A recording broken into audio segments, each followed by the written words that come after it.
Hello दोस्तों, स्वागत है आपका लाइफ इन लेयर्स में। आज हम मिक्सचर का एक और नेक्स्ट क्लास टॉपिक बात करेंगे जो अभी रिसेंटली आरआरबी एनटीपीसी एग्ज़ामों में भी पूछे गए इस तरह के क्वेश्चन। इसी बेस पे एक क्वेश्चन लेके आया हूँ। ए और बी सोने और तांबे के दो मिश्रण हैं जिसमें क्रमशः 7:2, 7:11 के अनुपात में मिलाकर तैयार किया गया है। दोनों मिश्र धातु को बराबर मात्रा को पिघलाकर एक तीसरी सी की धातु बनाई गई है। यदि सी में तांबे की मात्रा 10 किलोग्राम है तो सोने की मात्रा क्या है? इसका एक बेसिक तरीका ये है कि अगर हमें ए में ए का हिस्सा पता है हमें कि किसका है, गोल्ड का और कॉपर का। गोल्ड और कॉपर का 7:2 है और बी में है 7:11। यहाँ एक बात बोली गई है क्वेश्चन में, ध्यान कि बराबर मात्रा में पिघलाकर। यहाँ क्या है, 9 है, इस दोनों को जोड़ दें और इसको जोड़ दें। क्या ये बराबर मात्रा है? नहीं है। इसको हमें सबसे पहले बराबर करना पड़ेगा। इसको बराबर करने के लिए ये तो 18 लीटर है, इसको 9 लीटर है। इसको अगर अपन 2 से गुणा कर दें तो ये 18 लीटर के अनुपात में आ जाएगा। यानी कि इनका अनुपात कितना हो जाएगा, 14:4 और 7:11। अब ये 18 लीटर के अनुपात में हो गए हैं। अब इसके बाद इन्होंने बोला है कि मिलाकर तीनों को मिला दिया गया, तो इसको मिला दिया गया यानी कि ये कितना हो गया, सी का अनुपात, ये ए का अनुपात, ये बी का अनुपात और ये सी का अनुपात। 11, 4, 15 ये हो गया और 21 ये हो गया। इसमें बोला गया है कि तांबे की वैल्यू कितनी है अपनी, 10 किलोग्राम है, यानी कि कॉपर की वैल्यू 10। ये लगभग कितना है अपना, एक अनुपात की वैल्यू कितनी हो जाएगी, 10/15 गुणित 1, यानी कि 2/3 के बराबर हो जाएगी। अगर कॉपर एक अनुपात की वैल्यू 2/3 के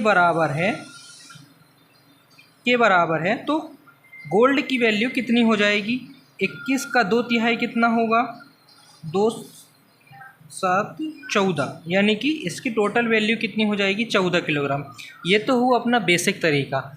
पर एग्ज़ाम हॉल में करने का एक बेहतरीन तरीका मैं बताता हूँ आपको कि हमें यहाँ क्या बताया गया है, तांबे का यानी कॉपर का अनुपात तो हमें दे दिया गया और हमें पता है कि जो इनिशियल वैल्यू हमने जो निकाली है, यानी कि हमने यहाँ पे जो कितना निकाला, सी की वैल्यू 21 निकाला। अगर आपने स्टेप भी किया था यहाँ पे तो हमें चाहिए थी किसकी, गोल्ड की वैल्यू, और गोल्ड का अनुपात कितना था, 21 था। हम ऑप्शन में ऐसा कोई फैक्टर देखेंगे जो 21 को काट रहा हो या जो 21 के मल्टीपल हो या 7 के मल्टीपल हो या 3 के मल्टीपल हो। 7 का मल्टीपल का ऑप्शन हमें यहाँ मिल चुका था। एक दूसरा तरीका इसमें ये है कि हमें ये पता चल गया था कि ए के अनुपात में और बी के अनुपात में गोल्ड का अनुपात कितना है, 14:4 और 7:11। निश्चित रूप से यहाँ 7 था नहीं ऑप्शन में, यहाँ पे अपने पास क्या था, 14 था गोल्ड के लिए। कॉपर के लिए तो हमें पता है कि हमें ऑलरेडी 10 दे चुका था उसने। निश्चित रूप से ये तो 14 या 7 से कटने वाली वैल्यू होगी और केवल एक वैल्यू थी यहाँ पे जो अपनी 14 से काट रही थी। इसी तरह एक क्वेश्चन और ये भी है, ये आरआरबी एएलपी में आया था कि आम और कद्दू के दो मिश्रण, पहले में पानी और कद्दू का अनुपात 5:1 है और दूसरे में 3:1 है। दोनों को 3:2 के अनुपात में मिलाया गया। मिश्रण में पानी और कद्दू का अंतिम अनुपात कितना है? इस तरह के क्वेश्चनों के लिए हमें क्या करना पड़ता है, वैसे ही कि हमें इन्हें पहले क्वांटिटी को बराबर करनी पड़ेगी, यानी कि वाटर और कद्दू का अनुपात कितना है, 5। ये टोटल इसका अनुपात कितना है, 5 और 1 का 6 कुल मात्रा है और इसमें 3 और 1 का 4 कुल मात्रा है। इन दोनों का एलसीएम हम ले लेते हैं तो कितना हो जाता है, 12।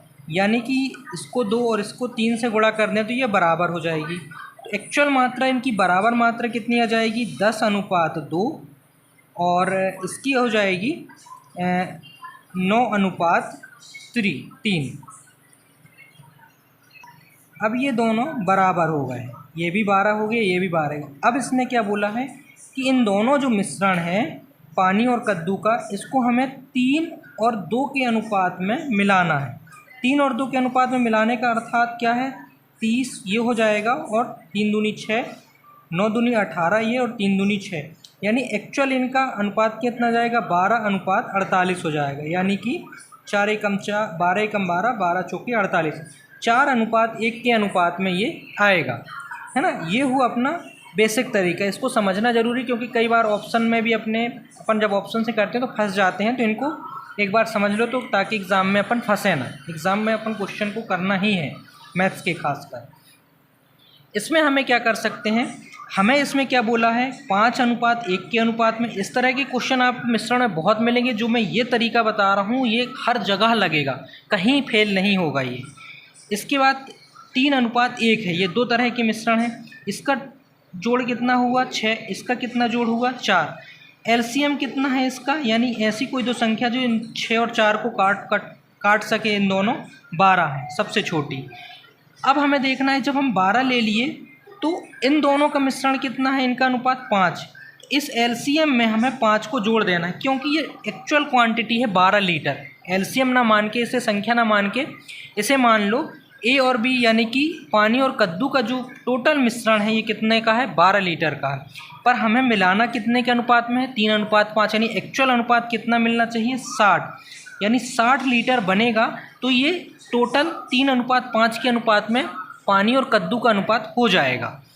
अब देखो 60 लीटर जब आपने ये बना लिया, ऐसा कोई ऑप्शन देखो ये 60 को जो काट रहा हो, क्या यहाँ 5 और 3 8 काट रहा है पूरा पूरा, नहीं काट रहा। क्या 19 काट रहा है पूरा पूरा, नहीं काट रहा। 5 काट रहा है, जी हाँ 5 काट रहा है। क्या 9 काट रहा है, नहीं काट रहा है। यानी इकलौता ऑप्शन होगा ये। हमें यहाँ कुछ नहीं करना है कि जब भी ऐसे क्वेश्चन आए अंतिम अनुपात पूछे और कुछ अनुपात में, अभी तो यहाँ 3:2 के अनुपात में, कल को यहाँ कह देता 1:1 के अनुपात में है। अगर एलसीएम हमारा 12 आया है तो 1 और 1 तो कितना हो गया 2, टोटल मिश्रण कितना होगा 24 लीटर। ऐसा कोई अनुपात होगा यहाँ पे जो 24 को काट रहा होगा। जनरली केस में इस तरह के क्वेश्चन में एक ही अनुपात ऐसा देता है या एक ही ऑप्शन ऐसा देता है जो इन संख्या को काटने को मिलता है, क्योंकि ये तरीका एग्जामिनर सोचता नहीं है, उसे पता यही तरीका है और इसी तरीके से वो करवाना चाहता है। पर हमें एग्ज़ाम को कम समय में करना, केवल हमें एग्ज़ाम में ऑन स्क्रीन देखते हुए इसको कर देना है। 5 और 1 6 है, और अगर 4 है तो इसका एलसीएम जो आएगा उसको इसके योग से गुणा कर दो और ऑप्शन में देख लो कि कौन सी संख्या इसको काट रही है। केवल इतना करना है आपको। Thank you so much.